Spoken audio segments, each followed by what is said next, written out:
आज की प्रवचन में हम सभी जानेंगे कि किस श्राप के कारण स्त्री समय से पहले ही विधवा हो जाती है और ऐसे कौन से कार्य हैं जो एक पतिव्रता स्त्री को अपने जीवन में कभी नहीं करने चाहिए, जिसकी वजह से स्त्रियां समय से पहले ही विधवा हो जाती है।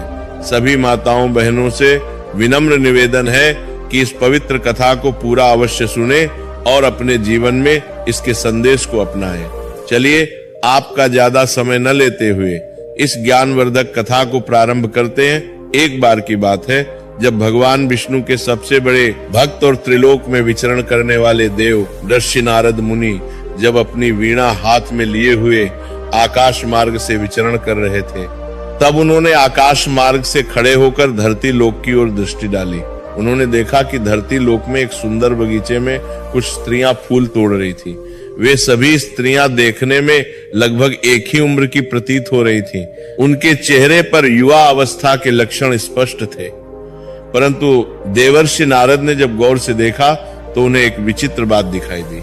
उसमें से एक औरत के माथे पर सिंदूर नहीं था। वह साफ सफेद वस्त्र धारण किए हुए थी और विधवा हो चुकी थी। वह औरत बहुत उदास दिख रही थी और अपना दुखी जीवन व्यतीत कर रही थी। उसके चेहरे पर गहरी पीड़ा और वेदना के भाव थे। वहीं दूसरी ओर बाकी उसी उम्र की सभी औरतें अपने माथे पर सुहाग की सजावट धारण किए हुए थीं। उनके माथे पर सिंदूर, गले में मंगलसूत्र और हाथों में चूड़ियां शोभायमान थीं। वे सब अपने अपने पतियों के साथ सुख शांति से अपना जीवन व्यतीत कर रही थी। उनके चेहरे पर प्रसन्नता और संतोष के भाव स्पष्ट थे। ये अद्भुत और विचित्र दृश्य देखकर देवर्षि नारद के मन में कई प्रश्न उठने लगे। उन्होंने सोचा कि ये सभी स्त्रियां लगभग एक ही आयु की हैं, एक ही समय में विवाह हुए होंगे, फिर एक विधवा क्यों होगा और बाकी सुहागिन क्यों हैं? इस रहस्य को जानने की जिज्ञासा से भरे हुए देव ऋषि नारद सीधे जा पहुंचे पाप पुण्य के हिसाब से मनुष्यों को दंड देने वाले और धर्म के रक्षक देवता यमराज के विशाल दरबार में, यमलोक के भव्य दरबार में पहुंचकर देवर्षि नारद ने अत्यंत विनम्रता से, हे धर्मराज, हे न्यायप्रिय देवता, आज मैं आपके समक्ष कुछ महत्वपूर्ण प्रश्नों के उत्तर जानने के प्रयोजन से उपस्थित हुआ हूं। मुझे आशा है कि आप मेरी जिज्ञासा अवश्य शांत करेंगे। तब धर्मराज यमराज अपने सिंहासन पर विराजमान होते हुए अत्यंत शांत और गंभीर स्वर में कहते हैं, हे देव ऋषि, हे त्रिलोक में विचरण करने वाले भगवान के प्रिय भक्त, आप कहिए आपका वह प्रश्न कौन सा है? यदि मैं आपके प्रश्नों के उत्तर को देने में समर्थ हुआ तो मैं अवश्य ही आपको उसके बारे में विस्तार से बताऊंगा। आपकी शंका का समाधान करना मेरा कर्तव्य है। तब देवर्षि नारद जी अपनी बात आगे बढ़ाते हुए कहते हैं, हे धर्मराज, हे न्याय के देवता, आज जब मैं अपनी वीणा लिए हुए आकाश मार्ग से विचरण कर रहा था, तब मैंने धरती लोक में एक अत्यंत विचित्र और आश्चर्यजनक दृश्य देखा। मैंने देखा कि एक सुंदर बगीचे में कुछ स्त्रियां फूल तोड़ रही थी। वे सभी देखने में लगभग एक ही उम्र की प्रतीत हो रही थी। लगता था मानो उनका जन्म भी एक ही समय में हुआ हो। परंतु हे धर्मराज, उसमें से एक औरत विधवा हो चुकी थी। उसके माथे पर सिंदूर नहीं था और वो बहुत दुखी और उदास दिख रही थी। उसकी आंखों में आंसू थे और वो अपना कष्टमय जीवन व्यतीत कर रही थी। वहीं दूसरी ओर बाकी उसी उम्र की सभी औरतें सुहागिन थीं और अपने अपने पतियों के साथ अत्यंत सुख शांति और समृद्धि से अपना जीवन व्यतीत कर रही थी। उनके चेहरे पर प्रसन्नता और संतोष झलक रहा था। देवर्षि नारद आगे कहते हैं, हे धर्मराज, इस विचित्र दृश्य को देखकर मेरे मन में कई प्रश्न उत्पन्न हो गए हैं। मुझे आपसे बस 3 महत्वपूर्ण बातें जाननी है। मेरा पहला प्रश्न यह है कि आखिर ऐसी कौन सी स्त्री है जो समय से पहले ही विधवा हो जाती है और फिर सारी उम्र दुखी और कष्टमय जीवन व्यतीत करती है? मेरा दूसरा प्रश्न यह है कि किस प्रकार की स्त्री को उसके जीवन में कभी सुख शांति और समृद्धि की प्राप्ति नहीं होती? और मेरा तीसरा प्रश्न यह है कि वो कौन सी विशेष चीज है जो एक पत्नी अपने पति के बार बार मांगने पर भी अपने पति को कभी नहीं देती और नहीं देनी चाहिए? इस तरह देव ऋषि नारद के तीनों गहरे और विचारणीय प्रश्नों को ध्यान पूर्वक सुनकर धर्मराज यमराज मुस्कुराते हुए कहते हैं, हे देव ऋषि नारद जी, हे ज्ञान के जिज्ञासु, तुम जिन स्त्रियों की बात कर रही हो उनमें से एक स्त्री वास्तव में समय से पहले ही विधवा होकर अपना दुखद और कष्टमय जीवन व्यतीत कर रही है। वहीं दूसरी ओर अन्य सभी स्त्रियां सुहागन हैं और अपने अपने पतियों के साथ अत्यंत खुशी और हर्ष के साथ सुखी जीवन बिता रही हैं। तुम ये जानना चाहते हो कि आखिर ऐसा क्यों है, यह रहस्य क्या है? यमराज आगे कहते हैं, तो सुनो हे देवर्षि, मैं तुम्हें इन सभी गुण प्रश्नों का उत्तर एक अत्यंत रोचक और शिक्षाप्रद कथा के माध्यम से देना चाहता हूँ। इस कथा को बहुत ही ध्यान और एकाग्रता से सुनना, क्योंकि यह कथा केवल एक कहानी नहीं बल्कि जीवन का एक महत्वपूर्ण सत्य है। ध्यान रखना कि जो व्यक्ति आधी अधूरी कथा सुनते हैं उन्हें आधा अधूरा ही ज्ञान प्राप्त होता है, जो जीवन में कभी काम नहीं आता और ना ही किसी के हित में होता है। परंतु यदि तुमने इस कथा को पूर्ण एकाग्रता और धैर्य के साथ सुना तो तुम्हारे तीनों प्रश्नों के उत्तर इस कथा को सुनने के पश्चात स्वतः ही तुम्हें मिल जाएंगे। फिर देवर्षि नारद अपने हाथ जोड़कर अत्यंत विनम्रता से कहते हैं, हे धर्मराज, हे न्याय के देवता, मैं आपको वचन देता हूँ, मैं आपके श्रीमुख से निकली इस पवित्र कथा को पूर्ण एकाग्रता और ध्यान से सुनूंगा। मैं एक एक शब्द को अपने हृदय में धारण करूंगा और इस कथा के समाप्त होने के बाद मैं संसार की समस्त नारियों तक, समस्त स्त्रियों तक इस महत्वपूर्ण कथा को आपके माध्यम से अवश्य पहुंचाऊंगा, ताकि वे सभी इससे शिक्षा ले सकें। देवर्षि नारद की यह दृढ़ संकल्प भरी बात सुनकर यमराज संतुष्ट होते हुए कहते हैं, हे देवर्षि नारद, हे भगवान के प्रिय भक्त, सबसे पहले मैं तुम्हें उस पतिव्रता स्त्री की विस्तृत कहानी सुनाना चाहता हूं जो सुहागन बनकर अत्यंत सुखी जीवन जी रही है। और हे देवर्षि, जिस सुहागन स्त्री की तुम बात कर रही हो वह स्त्री और कोई नहीं बल्कि कौशल देश के महाराज के एक साधारण नौकर की धर्मपत्नी है। वह नौकर यद्यपि गरीब था, परंतु उसका हृदय बहुत विशाल और पवित्र था। वह स्त्री जिस नौकर की पत्नी है, उस नौकर को अपनी पत्नी पर पूरा और अटूट विश्वास है। वह हमेशा कहता रहता है कि मेरी पत्नी एक सच्ची चरित्रवान, पवित्र और पतिव्रता स्त्री है। वह नौकर अपनी पत्नी की प्रशंसा नगर में हर किसी से किया करता है और अपने सभी साथियों से, अपने मित्रों से गर्व के साथ अपनी पत्नी के गुणगान किया करता है। फिर धर्मराज आगे की कथा सुनाते हुए कहते हैं, हे देवजस्सी नारद जी, धीरे धीरे उस नौकर की पतिव्रता पत्नी की चर्चा और प्रशंसा समस्त नगर में होने लगी।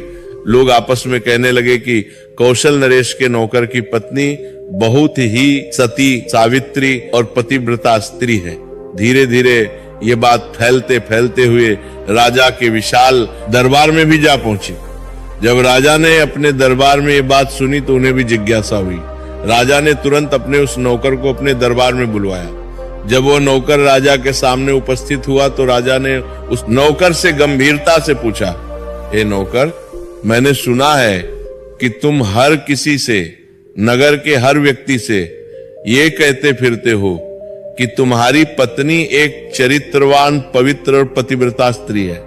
क्या वास्तव में, सच में तुम्हारी पत्नी एक चरित्रवान और पतिव्रता स्त्री है? और क्या तुमको पूरा विश्वास है, पूर्ण आस्था है कि तुम्हारी पत्नी एक पवित्र स्त्री है और तुम्हारे अलावा किसी भी पराये मर्द को, किसी अन्य पुरुष को आंख उठाकर भी नहीं देखती? क्या इस बात का, इस दावे का कोई प्रमाण, कोई सबूत तुम्हारे पास है? राजा की इस गंभीर बात को सुनकर नौकर ने अत्यंत दृढ़ता और विश्वास से भरे स्वर में कहा, हे महाराज, हे कौशल नरेश, मुझे अपनी धर्मपत्नी पर पूरा और अटूट विश्वास है। मुझे पूर्ण आस्था है कि वह एक सच्ची पतिव्रता स्त्री है। मेरी पत्नी अत्यंत पवित्र और संस्कारी है।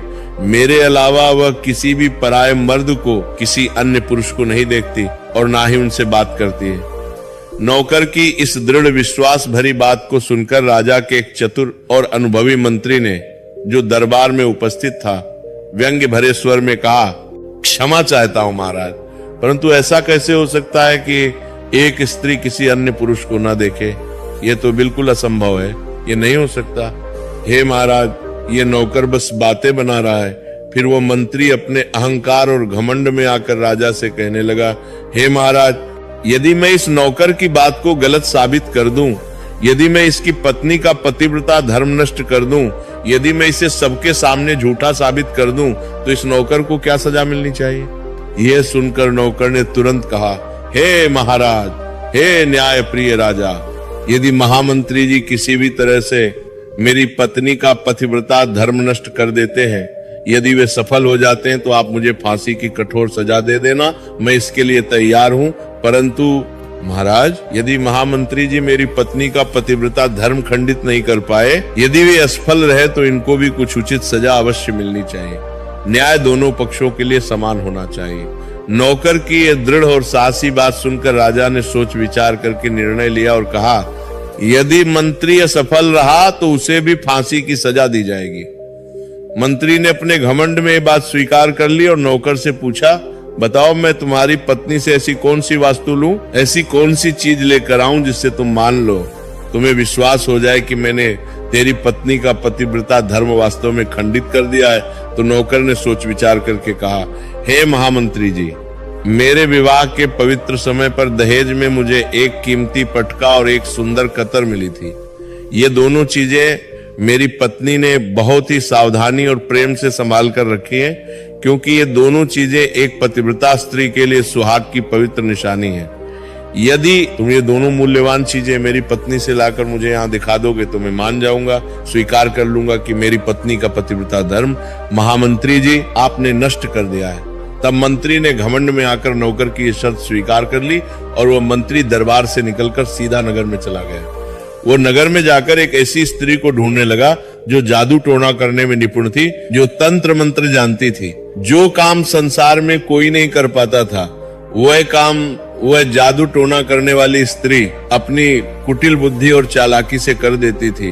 फिर मंत्री ने जब उस स्त्री को ढूंढ लिया तो उसे सारी बात विस्तार से बताई और कहा, सुन, तू किसी भी तरह से कैसे भी करके उस नौकर की पत्नी से मेरा संबंध बनवा दे, उसे बहका दे, उसे भ्रमित कर दे।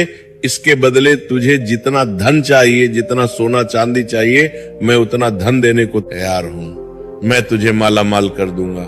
इस तरह मंत्री की बात सुनकर वह चालाक स्त्री सोच में पड़ गई और कहने लगी, हे मंत्री जी, आपको कहने में बहुत आसान लगता होगा, किंतु वास्तविकता में ऐसा कुछ भी नहीं है। यह बहुत कठिन कार्य है। तुम जिस औरत के बारे में बात कर रहे हो, वो औरत एक सच्ची पतिव्रता नारी है। वो अत्यंत पवित्र और संस्कारी है। उसे ना ही किसी धन का लोभ है, ना किसी सोने चांदी का लालच है और ना ही किसी वास्तु का मोह है। तुम्हें क्या लगता है वो इतनी आसानी से तुमको अपना कीमती पटका और कतर दे देगी? फिर वह चतुर स्त्री आगे कहती है, हे महामंत्री, यदि मैं ऐसा करने की कोशिश करूंगी तो वो तेरी शिकायत राजा से करेगी और नगरवासी तेरी खाल उतार लेंगे, तुझे जीवित नहीं छोड़ेंगे, लोग तुझे पत्थर मार मार कर मार डालेंगे। ये डरावनी बात सुनकर मंत्री भयभीत हो गया। वह घबरा गया और विनती करते हुए कहने लगा, यदि तू मेरा उससे संबंध नहीं करवा सकती है तो कम से कम एक काम तो कर दे, बस एक छोटा सा काम। उसके घर में जाकर किसी भी तरह से उसका पटका और कतर चुराकर मुझे दे दे, और साथ ही यदि उसकी पत्नी की जांघ के पास कोई विशेष निशानी हो, कोई तिल या चिन्ह हो, तो वह निशानी मुझे देखकर बता दे। फिर मैं तुझे मुंह मांगा इनाम दूंगा, जितना चाहे उतना धन ले लेना। तुझे जितना धन चाहिए, जितनी दौलत चाहिए, उतना धन मैं तुझे अवश्य दूंगा। बस तू किसी भी तरह मेरा ये काम कर दे, मुझे बचा ले। मंत्री की ये बात सुनकर उस जादू टोना करने वाली स्त्री के मन में धन का लालच आ गया। उसे लोभ हो गया। उसने सोचा कि इतना सारा धन मिलेगा तो मैं आराम की जिंदगी जी सकती हूँ, और उसने कहा, ठीक है, मैं तुम्हारा काम अवश्य करूंगी, लेकिन याद रखना कि मुझे मुंह मांगा धन देना पड़ेगा, कोई कमी नहीं होनी चाहिए। मंत्री ने राहत की सांस लेते हुए कहा, बिल्कुल ठीक है, तुझे पूरा धन मिलेगा। और फिर वह चालाक स्त्री योजना बनाकर नौकर के घर में वेशभूषा बदलकर एक वृद्ध औरत का रूप धारण करके जाती है। उसने बूढ़ी औरत के सफेद बाल और झुर्रियां बना ली थी। वह नौकर की पत्नी से जाकर अत्यंत प्रेम से कहती है, हे बेटी, हे प्यारी बच्ची, मैं तेरे पति की बुआ हूं, मैं तेरी सास की बहन हूं। मैं कई सालों के बाद, बहुत लंबे समय के बाद यहाँ आई हूं। फिर उस सीधी सादी और भोली नौकर की पत्नी ने विनम्रता से कहा, आप इतने लंबे सालों के बाद आए हैं, इतने समय बाद पहली बार आई हैं, इसीलिए मैंने आपको पहले कभी देखा नहीं है, इसीलिए मैं आपको पहचान नहीं पाई, माफी चाहती हूँ। और इस प्रकार वह कुटिल स्त्री उस नौकर के घर में बुआ बनकर रहने लगी। नौकर की सीधी सादी और भोली पत्नी ने उस स्त्री को अपनी बुआ समझकर बहुत आदर सम्मान दिया, उसकी खूब सेवा की। मगर उस निर्दोष स्त्री को बिल्कुल भी पता नहीं था कि इस जादू टोना करने वाली कुटिल स्त्री को मंत्री ने उसके साथ छल करने के लिए, धोखा देने के लिए और उसका पतिव्रता धर्म नष्ट करने के लिए भेजा है। अब वो चालाक स्त्री नौकर के घर में बड़े मजे से रहने लगी और नौकर की पत्नी के ऊपर झूठा प्यार और स्नेह लुटाने लगी, उसे बहलाने फुसलाने लगी। कुछ दिन बीत गए। एक दिन नौकर की पत्नी अपने नित्य क्रम के अनुसार स्नान करने के लिए स्नान गृह में गई। फिर उसके थोड़ी ही देर बाद वह चालाक स्त्री भी नौकर की पत्नी के पास स्नान गृह में जाकर बड़े प्यार से उसकी पीठ और कमर रगड़ने लगी। उस सीधी सादी पतिव्रता औरत ने बहुत शर्म और संकोच से मना किया और कहा, नहीं बुआ जी, आप ये मत करो, मैं खुद कर लूंगी। फिर भी वह कुटिल स्त्री नहीं मानी और बड़े प्यार भरे स्वर में कहने लगी, अरे बेटी, तुम मुझे अपनी बेटी से भी ज्यादा प्यारी लगती हो, तुम मेरी आंखों का तारा हो, तो मना मत करो, शर्माओ मत। काफी दिनों के बाद, तो लंबे समय के बाद मेरी और तुम्हारी मुलाकात पहली बार हुई है, मुझे अपनी सेवा करने दो। और ऐसा कहकर वह धूर्त स्त्री उसे बातों के माया जाल में, प्रेम के जाल में उलझाने लगी। और फिर मौका देखते ही, अवसर पाते ही उसने उस पतिव्रता औरत के गुप्तांग के पास की जांघ पर ध्यान से देखा और उसे वहां एक तिल दिखाई दिया। उस चालाक जादू टोना करने वाली स्त्री ने उस तिल को अच्छे से देख लिया और उसका काम बन गया। उसकी योजना सफल हो गई और जब स्नान करने के बाद वह नौकर की पत्नी घर के अन्य काम करने में व्यस्त हो गई, खाना बनाने और सफाई करने लगी, इसी बीच उस धूर्त स्त्री को पटका और कतर चुराने का सुनहरा मौका मिल गया। उसने इधर उधर देखा, चारों ओर नजर दौड़ाई और जब कोई नहीं था तो उसने चुपके से बड़ी चालाकी से पटका और कतर चुरा लिया। और फिर वहां से ये दोनों कीमती चीजें चुराकर तेजी से भाग गईं और सीधा जाकर मंत्री के विशाल महल में पहुंची। उसने मंत्री को पटका और कतर दे दिया और खुशी खुशी कहा, लो मंत्री जी, तुम्हारा काम हो गया। और सुनो, उस नौकर की पत्नी की जांघ पर, उसके गुप्तांग के पास एक काला तिल की निशानी है। अब मुझे मेरा मुंह मांगा धन दो। मंत्री बहुत प्रसन्न हुआ और उसे ढेर सारा धन देकर विदा किया। फिर मंत्री उस पटका और कतर को लेकर अपनी सफलता पर गर्व करते हुए सीधा राजा के भव्य दरबार में जा पहुंचा।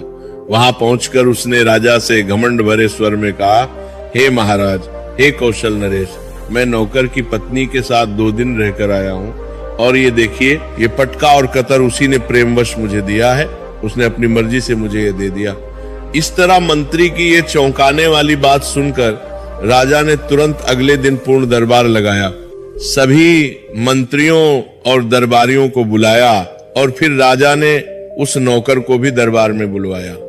फिर मंत्री ने पूरे भरे दरबार में सबके सामने पटका और कतर नौकर को दिखाते हुए व्यंग्य से कहा, देखो नौकर, यह है तुम्हारी पतिव्रता पत्नी की निशानी। महाराज, मैंने इस नौकर की शर्त पूरी कर दी। और फिर उसने भरे दरबार में ये भी घोषणा की, और हे महाराज, नौकर की पत्नी की बाईं जांघ पर एक काला तिल भी है जो मैंने अपनी आंखों से देखा है। ये सब सुनकर नौकर का दिल टूट गया, उसे बहुत गहरा धक्का लगा। वो मान गया, उसे विश्वास हो गया कि वास्तव में आज मेरी पत्नी ने अपना पतिव्रता धर्म पूरी तरह से नष्ट कर लिया है, भ्रष्ट कर दिया है। अब नौकर का अपनी प्यारी पत्नी से विश्वास पूरी तरह से टूट गया। राजा ने अपनी शर्त के मुताबिक न्याय करते हुए नौकर को फांसी की कठोर सजा सुनाई और 15 दिन बाद फांसी देने का आदेश जारी किया।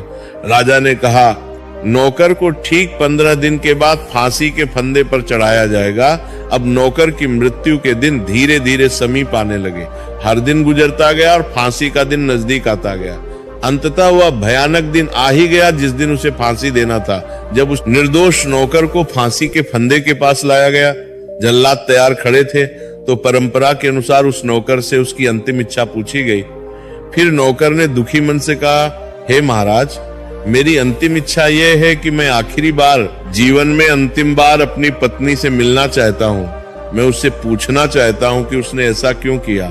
और इस तरह राजा ने दयालु होकर नौकर को आज्ञा दी ठीक है, तुम अपनी पत्नी से अंतिम बार मिल सकते हो। तुम्हें कुछ घंटे का समय दिया जाता है। फिर नौकर कुछ घंटों की इजाजत लेकर अपने छोटे से घर गया। वहां पहुंचकर वो अपनी पत्नी से क्रोध और दुहक भरे स्वर में कहने लगा, तुमने मेरे साथ बहुत बड़ा विश्वासघात किया है, धोखा किया है, छल किया है। मैंने तुम पर इतना विश्वास करके, तुम्हारे प्रेम पर भरोसा करके राजा के सामने मंत्री संग ऐसी बड़ी शर्त लगाई थी। मैंने राजा के दरबार में गर्व से घोषणा की थी कि मेरी पत्नी एक सच्ची, चरित्रवान और पतिव्रता स्त्री है और उसके पतिव्रता धर्म को कोई भी नष्ट नहीं कर सकता। यदि कोई उसका पतिव्रता धर्म नष्ट कर देगा तो मुझे फांसी लगा देना। और देखो, तुमने मेरे विश्वास को तोड़ दिया, तुमने अपना पतिव्रता धर्म नष्ट कर दिया। अब मुझे कुछ ही घंटों में फांसी दे दी जाएगी, मेरी मृत्यु निश्चित है। तुमने मेरे साथ विश्वासघात किया है, धोखा दिया है। मैंने तुम पर इतना भरोसा करके तुम्हें घर पर अकेला छोड़कर गया था और तुमने ये कर दिया। नौकर की ये दुख भरी और क्रोधित बात सुनकर उसकी पतिव्रता पत्नी बहुत हैरान हुई। उसे कुछ समझ नहीं आया। फिर उसने अपने पति को पूरी सच्चाई बताई। उसने उस चालाक स्त्री की बात बताई जो उसके पति की बुआ बनकर उसके घर पर आई थी। उसने कहा, सुनो, मैंने कुछ भी गलत नहीं किया। एक बुआ आई थी जो आपकी बुआ बताकर आई थी। मैंने तो उनका बहुत आदर सम्मान किया। मुझे नहीं पता कि पटका और कतर कहां गए, मगर नौकर को अपनी पत्नी की सच्ची बातों पर बिल्कुल भी विश्वास नहीं हुआ। उसे लगा कि वो झूठ बोल रही है। वो उदास और निराश होकर वापस राजा के दरबार में पहुंच गया। फिर किसी कारणवश राजा ने उस नौकर की फांसी की सजा कुछ और दिनों के लिए टाल दी, स्थगित कर दी और उसे राज्य की कैद में डलवा दिया। अब नौकर की पतिव्रता पत्नी ने सोचा कि मुझे अपने निर्दोष पति को बचाना होगा, उसे न्याय दिलाना होगा। उसने एक योजना बनाई। वो राज दरबार में एक गणिका, एक नाचने गाने वाली सुंदर औरत की आकर्षक वेशभूषा धारण करके पहुंच गई। उसने सुंदर वस्त्र और आभूषण पहने थे। उसने राजा से अत्यंत विनम्रता से उनके सम्मुख अपना नृत्य दिखाने की आज्ञा मांगी। राजा ने उस स्त्री की अद्भुत सुंदरता देखकर, उसके मधुर स्वर को सुनकर नाचने की आज्ञा दे दी। फिर महल के नौकरों ने उसके नृत्य के लिए दरबार में सभी व्यवस्था की। संगीतकार बैठ गए, ढोलक और तबला बजने लगा। फिर उस नौकर की पतिव्रता पत्नी ने जब अपना मनमोहक नृत्य शुरू किया, जब वह नाचने लगी तो उसका सुंदर नाच देखकर राजा बहुत मोहित हुए, मंत्रमुग्ध हो गए। उसकी हर अदा, हर मुद्रा इतनी सुंदर थी कि पूरा दरबार मंत्रमुग्ध हो गया। और फिर राजा ने प्रसन्नता से कहा, मैं तुम्हारे अद्भुत नृत्य से बहुत बहुत प्रसन्न हुआ हूं। मांगो, तुम जो भी इच्छा करोगी, जो भी मांगोगे, मैं तुम्हें वो अवश्य दूंगा। फिर उस चतुर नौकर की पत्नी ने गंभीर स्वर में कहा, हे महाराज, आपकी इस पवित्र सभा में एक चोर है, एक अपराधी है जिसने मेरी बहुत कीमती सोने की अंगूठी चुराई है। मैं चाहती हूं कि उसे फांसी की सजा दे दीजिए। ये अजीब बात सुनकर राजा चौंक गए और कहा, ठीक है, लेकिन बताओ मेरे दरबार में तुम्हारा वह चोर कौन है? मैं उसको अवश्य फांसी की सजा दूंगा। और फिर उस नौकर की पतिव्रता स्त्री ने निडरता से कहा, हे महाराज, और कोई नहीं, आपके ही महामंत्री ने मेरी कीमती अंगूठी चुराई है। आप इनको न्याय के अनुसार फांसी की सजा दें। जैसे ही मंत्री ने सुना कि यह स्त्री उसे चोर बता रही है तो वो घबरा गया और तुरंत ऊंचे स्वर में कहने लगा, हे महाराज, मैं भगवान की शपथ खाकर कहता हूं कि मैंने इसकी कोई अंगूठी नहीं चुराई है और मैंने इस स्त्री को आज तक कभी देखा भी नहीं है, तो मैं इसकी अंगूठी कैसे चोरी कर सकता हूं? मैंने आज तक इसकी शक्ल तक नहीं देखी है, आज पहली बार मैं इसे देख रहा हूं। जैसे ही मंत्री ने कहा कि मैंने इस स्त्री को आज तक कभी देखा ही नहीं है, तो वह चतुर पतिव्रता औरत तुरंत अपनी गणिका की वेशभूषा हटाकर अपने वास्तविक असली वेशभूषा में आ गई। पूरा दरबार हैरान रह गया और फिर वह कहने लगी, हे महाराज, हे न्यायप्रिय राजा, इस झूठे मंत्री ने अभी अभी कहा कि उसने मुझे पहले कभी देखा ही नहीं। तो फिर आप इससे ये पूछिए कि ये पटका और कतर ये कहां से लाया है, कैसे लाया है? और मैं उसी साधारण नौकर की धर्म पत्नी हूं जो आपके यहाँ पर निष्ठा से नौकरी करता है और जिसे आप बिना किसी अपराध के फांसी पर चढ़ाने वाले हैं, जो निर्दोष है। इसीलिए मुझे यहाँ इस गणिका की वेशभूषा में इस रूप में आपके दरबार में आना पड़ा ताकि मैं सच्चाई सामने